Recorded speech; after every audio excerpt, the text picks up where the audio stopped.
This is the Project Management Podcast. We bring project management topics to beginners and experts. Find us on the web at www.thepmpodcast.com or send your emails to pmpodcast@gmail.com. Hello and welcome to episode number 95. I am Cornelius Fichtner. This is the Project Management Podcast for the 2nd of May 2008. Nice to have you with us. Have you clearly defined what sets you apart from other project managers? Do you understand how your own behaviors make others understand you as a brand? And can you reap the benefits of others promoting you instead of having to promote yourself?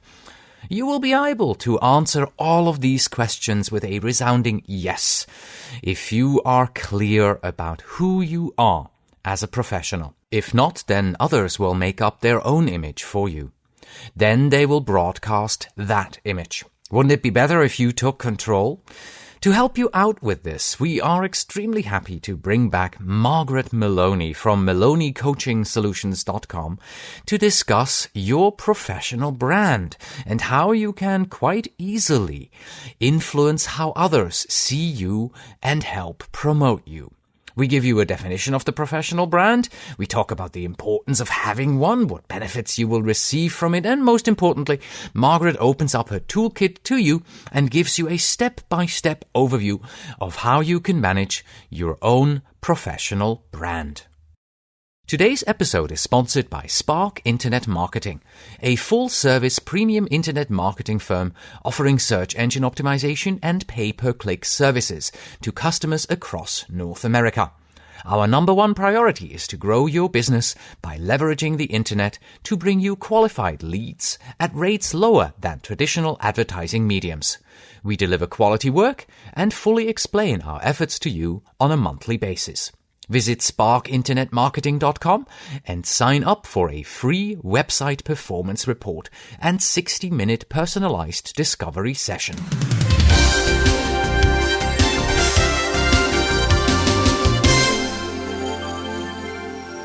We had a book giveaway going on, and here are the names of the winners who each receive a copy of Hans Jonassen's book, Determining Project Requirements. They are Adam Torres, who is a premium podcast subscriber, and Michael Potter, who is a free podcast listener who wrote to us from Pigeon in Michigan in the United States. Congratulations to both of you. Oh, that reminds me, I also wanted to remind you about our premium podcast service. You can now subscribe to the Project Management Podcast for a small monthly fee. And as a premium subscriber, you will automatically be added to all our giveaways. And you also get additional episodes that are not available if you are listening to the free feed. We call these additional episodes our overtime episodes. And to give you an answer, last week we had an overtime episode with Hans Jonassen on the enterprise analysis. And next week we are also going into overtime with today's guest.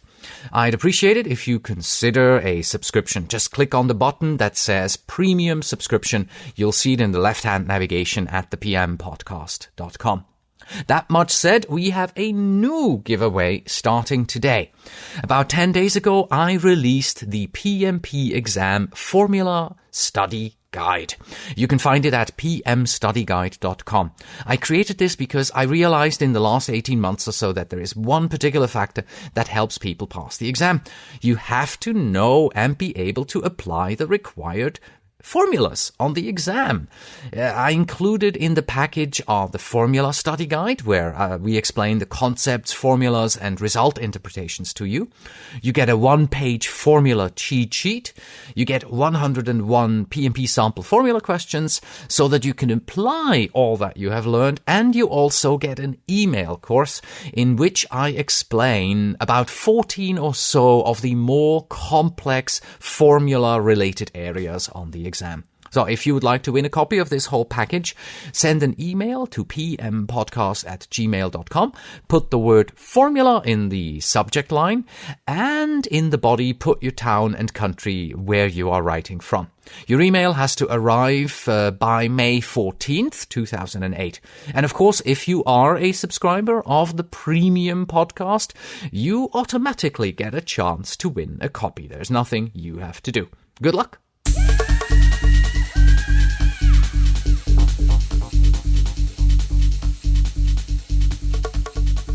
I'm not quite sure if this one here qualifies as a helpful resource, but here we go. Over the past couple of weeks, I had a number of emails that went back and forth between myself and Cedric Dixon, who is a market researcher for the PMI, the Project Management Institute. As you can imagine, Cedric, as a market researcher, he's looking for our feedback and ideas about the PMI. He writes, I have a suggestions box and am looking for feedback, that is to say, suggestions for changes that people want from the PMI, new ideas, how PMI can improve, etc. And we invite anyone affiliated with the PMI to join in this discussion. So, and of course, if you're a regular listener, then you know that I am the 2007 president of my local PMI chapter, so I am more than happy to help out here. The URL to Cedric's survey is impossible to remember, so I won't even try and give it to you here.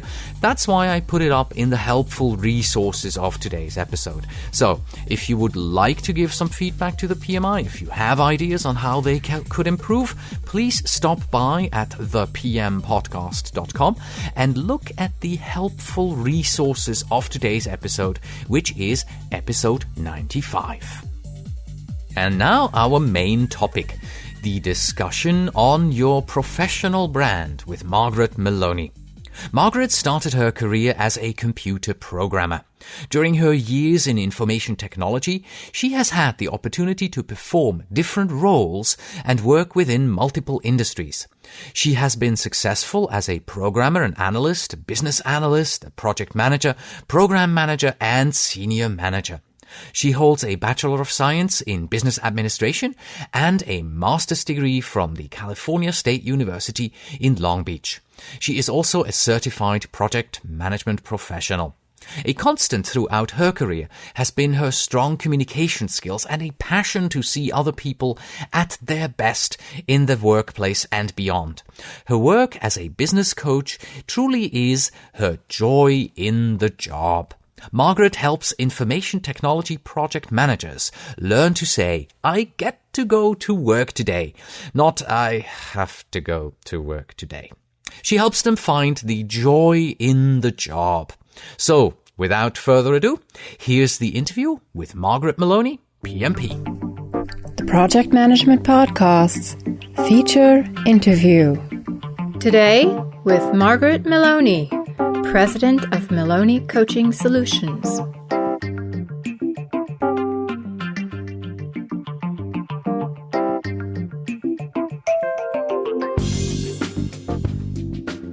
Hello, Margaret, and welcome back to the Project Management Podcast. And thank you very much for welcoming you in your absolutely beautiful home. Thank you. It's great. Well, obviously, it's easy for me to be here, but it's also great to be here. And I'm happy to be back with the podcast. Thank you so much. You're welcome. You're welcome. Today, we want to talk about your brand, guarded with your life. Right on. And this topic is based on your Coach-in-R, which I think it's titled the same way, isn't it? Yes, it's your professional brand. Guard it with your life. Absolutely. Why don't you tell us a little bit about that Coach-in-R and what is a Coach-in-R to start with? Okay, great.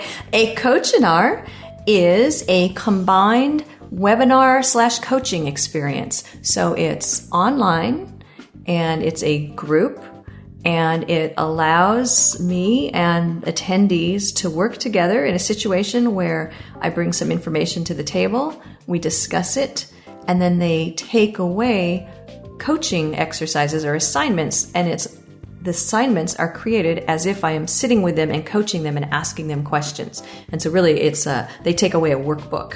Okay. And they go through that workbook and they perform these exercises, and it's the things I would be asking them if we were sitting down together in a coaching session. Okay, so it's more than just download this and work through it. You're actually there with them and they communicate with you. And yes. Wow, interesting concept. I like that. Absolutely. Now, for someone who has a hard time, I'll say, signing up and participating in the online session, because that's you once a week at a certain time, they can get a self-study version. Oh, okay. So they can get a self-study and listen to it and go through the workbook on their own. Nice. So you can do whichever way works whatever works best for you. Yeah. Absolutely. All right. So coming back to the brand, what's your definition of a professional brand? Your professional brand is who people see come into the office. And what do people think about you as somebody at work? And I differentiate that from personal because personal is, to me, who you are at home. Now, the two absolutely, hopefully they do coincide. But when I'm talking about professional, I am working with how you want to be perceived at work by your peers, by the people who work for you, by the people you work for. And why is it important for a project manager to have a professional brand? Well, here's an example. I go to a PMI meeting. Mm-hmm. In theory, everyone listening to the podcast, in theory, you're going to tell me you're a project manager or you work in a PMO or you're around project managers. Is that enough for me to know whether or not you're the right one for my position? If I'm walking in with an open requisition to hire someone? It's not. I need to know a lot more about you. What kind of project manager are you? Where do you excel? Where do you not excel? How are you going to fit in? So it's not enough just to stand up and say, hi, my name is Margaret and I'm a project manager. Everyone in the room is going to say that with the exception of, hi, my name is Margaret. Right? So that's part one. The other part is if you don't decide who you want to be and how you want to show up, and I keep using the word show up, but that's again about how others perceive you, then you're just kind of, I'll say, randomly going through your career. And if you can define how you want to be perceived, and by the way, I want the how you are to be perceived to be based on who you really are, no kind of fake manipulative thing. I'm never in favor of that. Then you are shaping the opportunities that you will have. Okay. So is this only focused then on finding a new job, finding your career, getting to the next opportunity, or are there other benefits as well? You know, that's a great question because most of the people who work with me are not finding their career. Mm-hmm. They're not necessarily looking for jobs.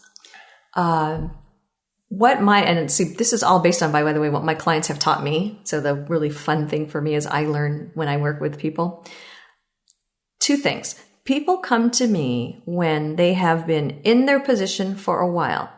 So let's say, a perfect example, an IT project manager that I can think of specifically, loves what he does, knows he's going to be doing it for maybe 10 to 15 more years, maybe doesn't care about upward mobility, but isn't loving going to work anymore. And part of the not loving going to work anymore is about accepting positions because they seemed good on paper but weren't a good fit for him. So part of his work was figuring out what makes him happy to go to work. And that came back to who is he as a person and what does he need when he steps onto a job to love it. And that does in turn go to his brand because if I accept employment someplace where the company culture is completely opposed to who I am, we're not a good fit. And ultimately, one of us is going to be unhappy. And I may keep going in just to get a paycheck. But again, if I'm that person, I'm working for 10 to 15 more years, I might start thinking about, I'd really like to enjoy going to the office for those 10 to 15 years so that at the end I don't die of a stress heart attack on my second day of retirement. And then obviously I'm being dramatic. And I think I mentioned a second reason. The second reason is when I'm working with people, so much of our work together it comes down to, why does my boss think this about me? Why don't people see leadership in me? Why don't people understand these qualities about me? And if you want people to understand who you are, you have to find a way to tell them. And when you're at work, that's your professional brand. So thank you, because that was a really long answer. Don't worry. No, we have all the time in the world.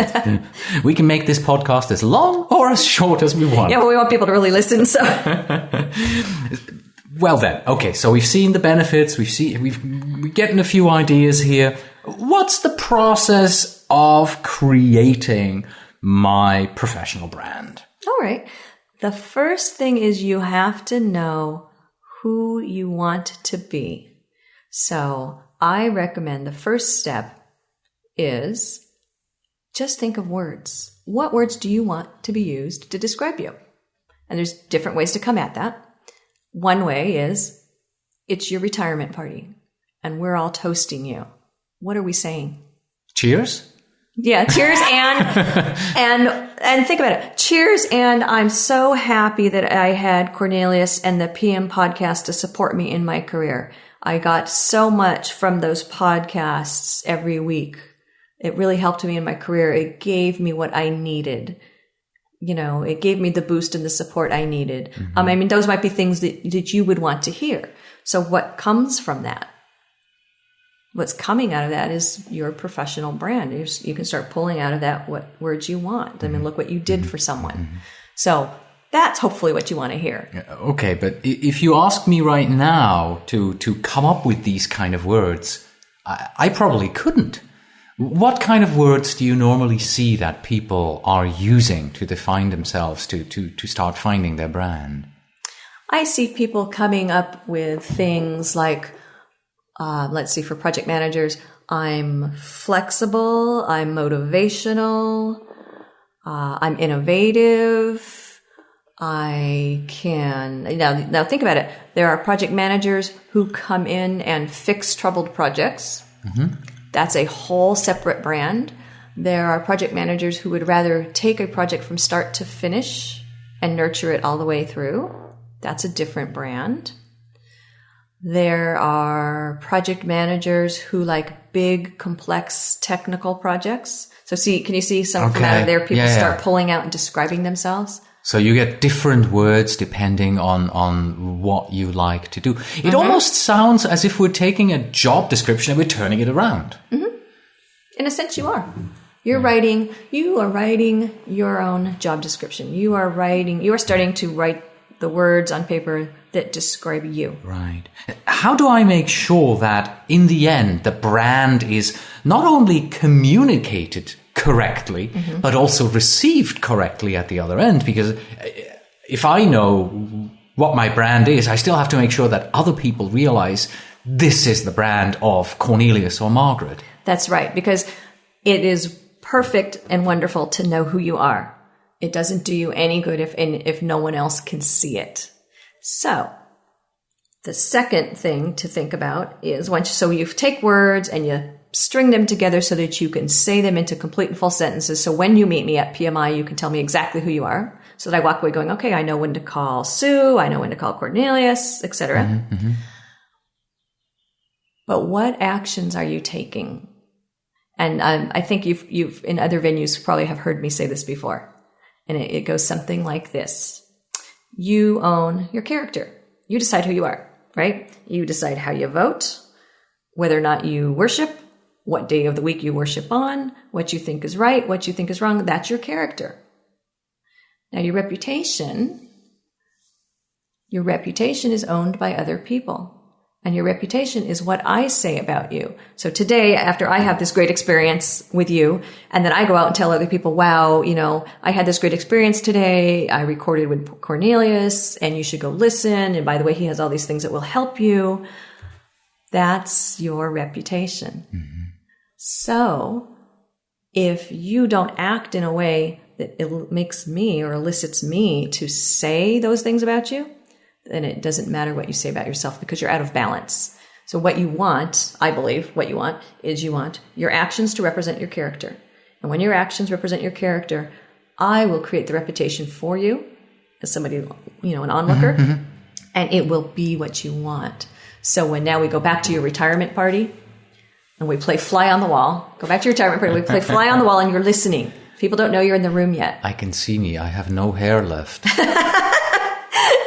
See how much more time you'll have in your day because of that. You'll have absolutely no worries. And you'll sneak up on a group of people and you'll hear them speaking and it will be as if you put the words in their mouths. That brings me right to my next question. Like you said, my reputation is owned by other people. How they perceive me as a professional, that's my reputation. What can I do personally to make them change how they perceive me more towards my brand? How do I do that? Well, so you have your words, you have your sentences, you define your actions. This is the part that sometimes is hard for people. If you don't ask, you don't know.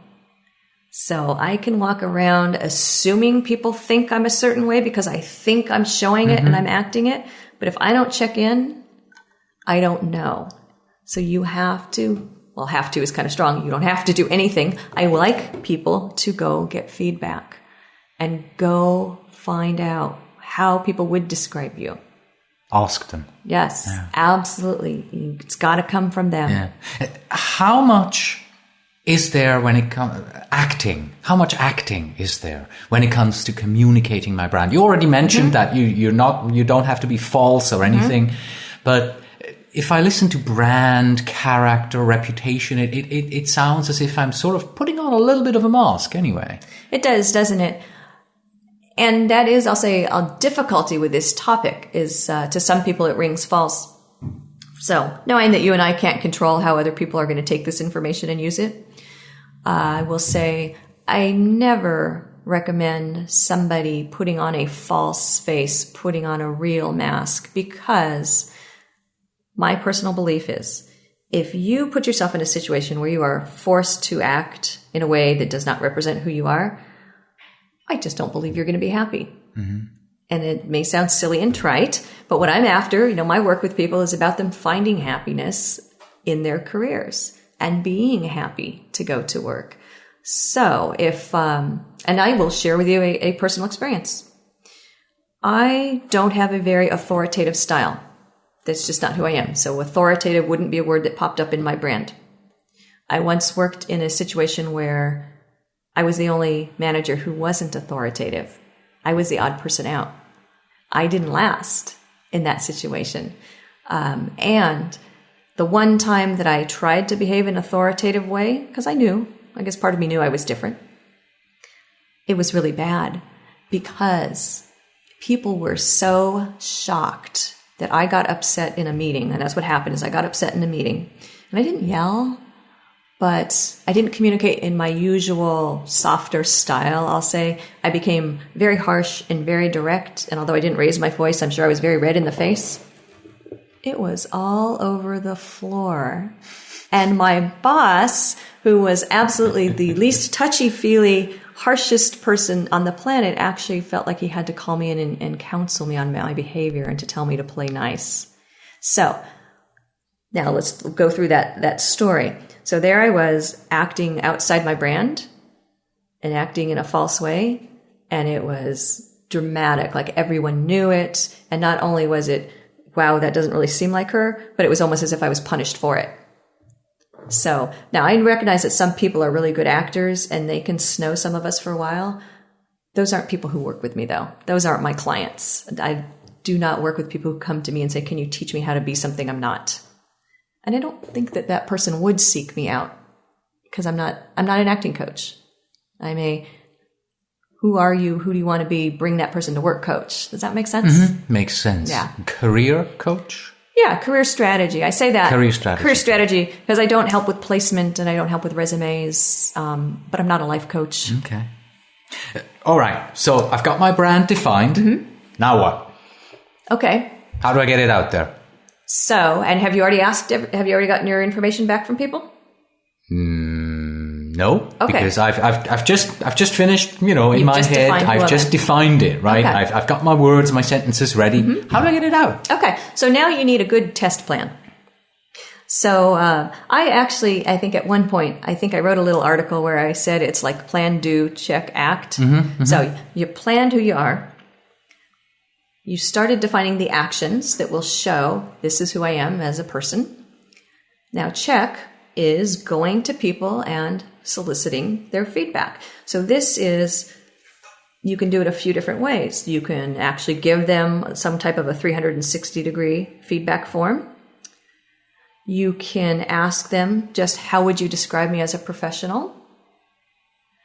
Or you could ask them, what value do I bring to you on the job? What is the situation where you call me? And what you're looking for, so that's part of your check step, is you're looking for what do they say and how different is it from what you've defined for yourself. And if it's dramatically different, in all cases, you have a problem. Now, what we need to think about, I believe, is there are sometimes people who just don't get us. Everybody is not for everyone. We have people we work with who are not our favorite people to work with, and it would be silly to think that we are everyone's favorite, because we're not. So you want to know that, but if you go to, let's say, 5 people, and the results from all 5 people is completely different than what you thought, you have a problem. Because I'm sorry, it's not them, it is you. But if, 1 out of that 5 are off base, okay, they don't get you. They may never get you. And you shouldn't spend your time trying to win over that 5th person. So you go through the information that people give you and you compare it back to what you wrote and what you're saying and what you're doing. And that's how you'll know. The other good thing about getting information from other people is they may remind you of things that you just take for granted. So there could be attributes in yourself that are really fabulous attributes that you say, oh, but I just do that. Okay, well, that's just part of your brand then. So, for example, if you are a very empathetic listener, I hate to say this, we don't always find that in some of our leaders. And you may not even think to put that as part of your brand. And yet that could be why people come into your office. So people will remind you of things that you should consider as part of your brand and you should capitalize on. The other thing is you don't want to take on attributes that they suggest unless you really want them. And what I mean by that is I once had a manager, and this was one of the best people I ever worked for. He went to this class on strengths, and he thought that he saw a particular strength in me. It's called winning over others. And I think he saw it because I am able to stand up and talk in front of a group of people. So he thought from that I was really, really, really extroverted. And I'm really not. I like to speak to people on specific topics when I'm invited and I feel comfortable. If I walked into a group of people I didn't know, I'm more comfortable in the corner watching. But anyway, so he said, wow, you have this woo thing. You have this winning over others. And he was so excited about it. And I was so freaked out because I went to this class after him and they give you this assessment and I didn't have it. So then this is all in my head, put myself through this. I don't have this thing that my boss thought I had, and now I'm never going to do well. And I either have to become this person that he thinks I am, or that's it for the rest of my career. I mean, it was, crazy on my part, by the way. And so the message there is... We all do that. Yeah, I guess we all do that to ourselves. And that's, by the way, some of the things people come to me to talk about, right? No, I wasn't that person. And it was actually okay. And you know what? He was just excited about the class and he forgot about it as soon as he said it. But do you see what I would have done to myself if I had decided I had to incorporate that into my brand? Mm-hmm. What happens if there is some kind of a trait that you feel, this is what I would like to be? Is there a change necessary? Do you see people go through changes and change themselves for quote unquote the better? Absolutely. And when I see that happen, it is generally because there is something that a person really wanted to own as part of their brand, mm-hmm. and no one else identified it. And so the next step then is to circle back again and say, I wanted to be, change ready. With one person, it was, I really wanted to be seen as change ready, and no one brought that up about me. Would you share with me your perceptions about me and me being change ready? And then what happens is either I can change my behaviors so that people see that in me, or I can let it go and recognize that there might be some other force that's driving me to feel that I need to be change ready. For this particular person, it was because her family teases her about being really rigid, and it really troubles her that her family teases her about being really rigid, so she really wanted to prove that she wasn't. Somewhere in the middle is the truth. She doesn't need to put change ready in her brand to deal with the fact that she hates being teased about being rigid, is where that came to. So you can see it would be mm-hmm. different for each person. Mm-hmm. We're all bombarded with a million things every single day that we have to do and get done. And there's the family and the kids and the job and, mm-hmm. oh my God, and now I have to create my own personal brand. How long is this going to take me? From your experience with people who go through your coaching hours, how long does it take them from start to, well, there's probably never a finish, but start to, I'm feling comfortable with the brand and I'm living it now?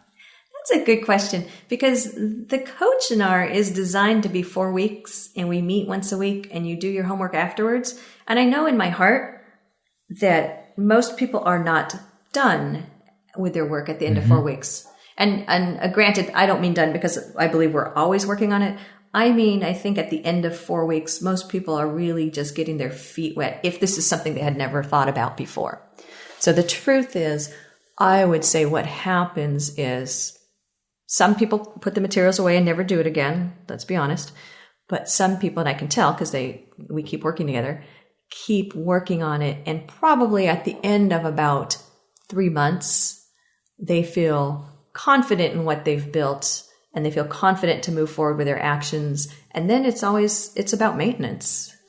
Mm-hmm. It's keeping up with it and checking in with yourself once in a while and being honest about your behavior and saying, wow, did I really act the way I wished to behave today? Did I, you kind of need to take continual inventory. Today, was I the person I said I wanted to be? And if the answer is no, first of all, stop beating yourself up because the past is behind you. What can you learn from it? What will you do differently moving forward? Okay. In closing, let's say one of our listeners thinks, wow, this is great. I need to create my own personal brand. What can he or she do? Well, other than purchasing your coaching hour, of course, what can they do for themselves? A few simple steps in order to get from A to B. Okay, I think that's very fair. Step 1, define your words. How do you want to be described? Step 2, take those words and start stringing them together into sentences. If you go to any kind of, I'll say, outplacement service, they'll tell you that's your elevator speech. Put together your little pitch that describes who you are as a professional. Take that, start looking at what actions you should be taking in order to be that person, and start living those actions. Go get the information from other people. Review the information from other people and make decisions about whether or not you choose to accept or reject that information, and make updates if needed and move on. Keep what I call a brand diary. And the brand diary is really tracking your actions for a certain period of time. And when people leave my class, I actually give them some steps for moving forward. And I think that I ask them to keep the brand diary off and on for a few months. And the important thing is being honest and not just always writing down, wow, I did such a great thing that was in brand. Being honest about writing down the things that were not quite right. Because the next step, if you write down the things that were not quite right, is now to analyze those situations. What led you to believe that way? And that goes to triggers. We all have triggers. There are things that, somebody looks and says, wow, I can't believe she acted that way. That really didn't, in like the story I told you earlier, boy, that really didn't seem like Margaret. Something triggered me to act outside of brand. So what can I do? Once I recognize the trigger, what can I do to try to control it? We can't control everything, but I can try to put myself in situations that support who I want to be so that I can be more, another overused word, I'm sorry, but authentic. Authentic being who I really am. And so I'm keeping track of my triggers, I'm keeping track of my actions, and so you see why this is an ongoing process. And then it is, I'll say from that point forward, always looking and assessing your brand, because as you grow and change, so will your brand. Excellent. Thank you so much. It's always fabulous to talk to you because these are the soft skills that in project management just get put on the wayside and nobody looks at the soft stuff. Everyone wants templates and methodologies and tools. So it's always fantastic to talk to you. Thank you very much for your time today. Thank you. Thanks for letting me talk about what I love. I appreciate it very much. And that was our interview with Margaret Maloney. Here is what I would like to know from you. Do you feel that having a professional brand is important for a project manager?